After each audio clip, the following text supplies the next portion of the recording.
Je cherche refuge auprès d'Allah contre Satan le banni. Au nom d'Allah, le tout miséricordieux, le très miséricordieux. Wassalamu alaikum wa rahmatullahi wa barakatuh, mes frères et sœurs. J'espère que vous allez bien, Inch'Allah ta'ala. Je vais faire une vidéo concernant la sunna d'Allah. Bien entendu. Donc, je sais que je me répète pour ceux qui regardent mes vidéos, mais au cas où certains tomberaient dessus par la guidance d'Allah et non pas par le hasard, ça sera Inch'Allah un bon rappel ou encore mieux, quelque chose qu'ils vont découvrir par la grâce d'Allah. Donc, trêve de blabla. Donc, on tape le mot sunna dans un moteur de recherche. En l'occurrence, le site searchtrust.com, comme vous voyez là-haut dans la barre. On met transliteration, donc phonétique, sunna, S-U-2-N-A. Et il apparaît 14 fois dans 9 versets, le mot. Donc, on va citer les mots premièrement et après, on va les lire en français. Donc, au passage, je le répète encore une fois, il n'y a pas Mohammed à côté du mot sunna, ça n'existe pas. Donc, la sunna de Mohammed n'existe pas dans le Coran. C'est une invention des hommes et il est innocent de cela, de ce qu'on lui attribue. Voilà. Donc, 8.38, A'udhu billahi minash shaitanir rajim, bismillah. Sunnatul al-awwalin. 15.13, Sunnatul al-awwalin. 17.77, Sunnata, li sunnatina tahwilan. 18.55, Sunnatu al-awwalin. 33.38, Sunnatallah. 33.62, Sunnatallah, li sunnatillah. 35.43, Sunnatal awwalin, li sunnatallah, li sunnatallah. 40.85, Sunnatallah. 48-23, Sunnatallah, li sunnatallah. Voilà. Donc, subhanallah, la sunna appartient à Allah exclusivement. Donc, on va au 8.38 pour la traduction. Bien entendu, il y a des failles dans les traductions. Si vous n'êtes pas d'accord avec ces traductions, allez sur d'autres sites, les frères et sœurs. Donc, c'est encore un autre sujet. Dis à ceux qui ne croient pas que s'ils cessent, on leur pardonnera ce qui s'est passé. Et s'ils récidivent, entre parenthèses, ils seront châtiés, à l'exemple de, entre parenthèses, leur devancier. Donc, Sunnatu al-awwalin, pour le coup, ça veut dire à l'exemple de leur devancier. Voilà. Donc, dans ce verset-là, et on verra que dans d'autres, ça ne veut pas dire ça. Donc, 15-13, ils ne croiront pas en lui, bien que ce soit accompli le sort traditionnel des anciens. Donc, c'est pareil, Sunnatu al-awwalin, le sort traditionnel des anciens. Ce qui est très intéressant, c'est qu'il y a le mot tradition et la prétendue sunna prophétique, on appelle ça la tradition de Mohammed. Mais bon, c'est pas le vrai Mohammed, c'est le Mohammed des hadiths. Et je vous renvoie à la sourate Mohammed, justement, au verset 3, où il y a une histoire de faux et de vrai, comme par hasard pour certains qui y croient. Donc, sourate 17, verset 77, celui-là, je l'aime particulièrement parce qu'il explique bien les choses. Telle fut la règle, la sunna, appliquée par nous à nos messagers que nous avons envoyés avant toi. Et tu ne trouveras pas de changement en notre règle, notre sunna. Donc, on va voir. Je vais le réciter en arabe. Sunnata man kad arsalna kabalaka min rusulina wala tajidu li sunnatina tahwilan. Voilà. Telle fut la règle appliquée par nous, la sunna appliquée par nous à nos messagers que nous avons envoyés avant toi. Celui-là, il explique particulièrement les choses. Ça montre que, voilà, la sunna a été appliquée par Allah à ses messagers avant Mohammed. Voilà. Donc, il n'avait pas de sunna prophétique. Ça n'existait pas. La sunna, les lois d'Allah, les règles d'Allah, c'est lui et lui seul qui les crée et qui les instaure. Voilà. C'est le seul législateur. À lui appartient le commandement au début et à la fin. C'est lui le premier, le dernier, l'alpha et l'oméga. Il faudrait un peu se le rentrer dans le crâne. Et tu ne trouveras pas de changement en notre règle, en notre sunna. En plus de ça, il nous dit qu'il n'y a pas de changement dans sa sunna. Voilà. Donc, 18.55. Qu'est-ce qui a donc empêché les gens de croire lorsque le guide leur est venu, ainsi que de demander pardon à leur Seigneur, si ce n'est qu'ils veulent subir le sort des anciens. Voilà. Là, on va aller voir. C'est Sunnatu al-awwalin. Voilà, pareil, le sort des anciens. Où se trouver face à face avec le châtiment. Celui-là aussi, il est très intéressant. Voilà, lorsque le guide leur est venu, voilà, Et juste avant, ça dit dans ce Coran. Donc on peut sous-entendre que lorsque le guide leur est venu, même si je vais vérifier s'il y a vraiment bien le mot guide, Al-Huda, lorsque... Dites-moi ce que vous en pensez, mais j'entendrais plutôt la guider plutôt. Mais bon, Allah c'est mieux. Si vous avez mieux que cette interprétation, ça serait mieux. Attendez, je vais vérifier pour pas dire de conneries. Lorsque le guide leur est venu. Ouais, moi ça peut coller les deux, je pense.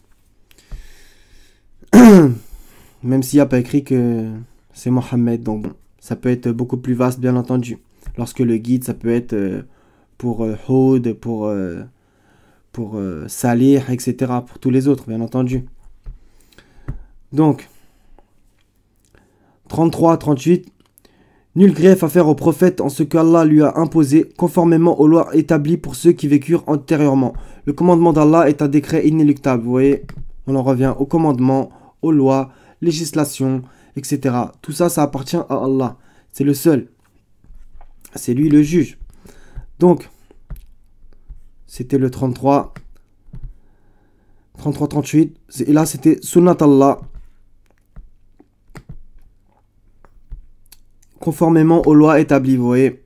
Donc le mot Sunnah veut dire loi aussi. Même si coraniquement, il y a un autre mot qui veut dire loi et c'est pas celui-là. J'ai un trou de mémoire. J'ai un trou de mémoire, je vous avoue. J'ai un trou de mémoire. Khair, Inch'Allah. Je le retrouverai et je mettrai dans les commentaires, comment dire, le verset où il y a le mot à la minute où j'ai eu ce trou de mémoire. Donc, 33-62. Telle était la loi, la sunna, établie par Allah envers ceux qui ont vécu auparavant, et tu ne trouveras pas de changement dans la loi d'Allah. Voilà. Voilà, ça vient de me revenir, alhamdoulilah. C'est les hudud, voilà. Les hudud. Tilka hududullah, voilà. Voilà, alhamdoulilah, c'est revenu. Donc, en soi, le mot loi, bien sûr, la loi appartient à Allah. Mais, je sais pas. Je pense que, vu qu'on a le mot hudud et le mot sunna qui voudrait aussi dire loi, je sais pas.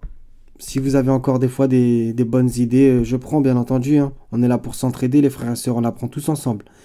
Donc 35-43, là il y a carrément 3 fois le mot sunnata, li sunnatallah, li sunnatallah. Donc celui-là il est très important. 35-43, on y va tout de suite. Donc, j'aime pas trop citer que le 43 parce que ça commence... c'est comme si on coupait, donc on va lire le 42, bien qu'il n'y a pas le mot sunna. Et ils ont juré solennellement par Allah que si un avertisseur leur venait, ils seraient certes mieux guidés que n'importe quelle autre communauté. Puis quand un avertisseur leur est venu, cela n'a fait qu'accroître leur répulsion par orgueil sur terre et par manœuvre perfide. Cependant, la manœuvre perfide n'enveloppe que ses propres auteurs. Attendent-ils donc un autre sort que celui des anciens? Voilà. Sort que celui des anciens. On va voir c'est quoi. C'est Illa sunata al-awwalin. Or jamais tu ne trouveras de changement dans la règle d'Allah. On y revient. Li sunnatillah tabdilan. Donc, on y revient, que je ne me perde pas dans les versets. Et jamais tu ne trouveras de déviation dans la règle d'Allah, dans la sunna d'Allah. Et là, c'est Li sunnatillah tahwilan. Voilà. C'est explicite, hein, franchement. Donc, 40-85, surat Ar-Ghafir. Mais leur croyance au moment où ils eurent constaté notre rigueur ne leur profita point. Telle est la règle d'Allah, la sunna d'Allah envers ses serviteurs dans le passé. Et c'est là que les mécréants se trouvèrent perdants. Donc on va au mot, c'est le mot sunnat Allah, bien entendu. Donc, un dernier verset pour terminer, 48-23. Celui-là aussi, il est explicite, bien entendu, c'est la parole d'Allah de toute façon. Telle est la règle d'Allah, la sunna d'Allah, appliquée aux générations passées, et tu ne trouveras jamais de changement à la règle d'Allah, la sunna d'Allah. Voilà. Subhanallah. Sunnat Allah, et plus loin, li sunnatillah. Voilà, je pense que c'est explicite, mes frères et sœurs. Bon, ceux qui auraient la flemme de faire la petite recherche, on va taper M derrière, parce que vous savez très bien que Mohammed commence par M. Donc on tape juste M pour pas vous tromper et pas que j'écrive Mohamed d'une mauvaise façon en phonétique. Donc voilà, je vous laisse observer par vous-même. Mettez sur pause si vous ne me croyez pas. Et encore mieux, je vous invite bien entendu à aller sur le site Serge Trust, Transliteration, Sunna, vous tapez S-U-2-N-A. Vous tapez seulement M, comme ça Mohamed devrait apparaître s'il était dans le verset. Et voilà, Sunnatu al-awalin, Sunnatu al-awalin, Sunnata, li sunnati tahwilan, Sunnatu al-awalin, Sunnatallah, Sunnatallah, li sunnatallah, Sunnata al-awalin, li sunnatallah, li sunnatallah, Sunnatallah, Sunnatallah, li sunnatallah. Voilà, c'est clair, explicite et évident. Donc voilà, pour ceux qui ne savaient pas, alhamdoulilah, vous êtes tombés là-dessus. Et donc, je vous invite aussi à regarder ma vidéo que j'ai fait qui s'appelle Le meilleur des hadiths et qui parle cette fois-ci des hadiths d'Allah. Voilà, donc la sunna appartient à Allah et les hadiths appartiennent à Allah, bien entendu. Et le prophète est innocent de ce qu'on lui attribue. Au passage, ce qu'on lui attribue, c'est en général des très mauvaises choses. Et c'est pour ça que les mécréants, ils peuvent attaquer le djinn d'Allah. Voilà. La Milat Ibrahim, la voie d'Ibrahim, que Allah nous ordonne de suivre et que Mohammed lui-même suivait. Voilà mes frères et sœurs, je vous aime en Allah, soyez tous bénis. Wassalamun ala al-mursalin walhamdulillahi rabbil alamin, la ilaha illahu, wassalamu alaikum wa rahmatullahi wa barakatuh mes frères et sœurs.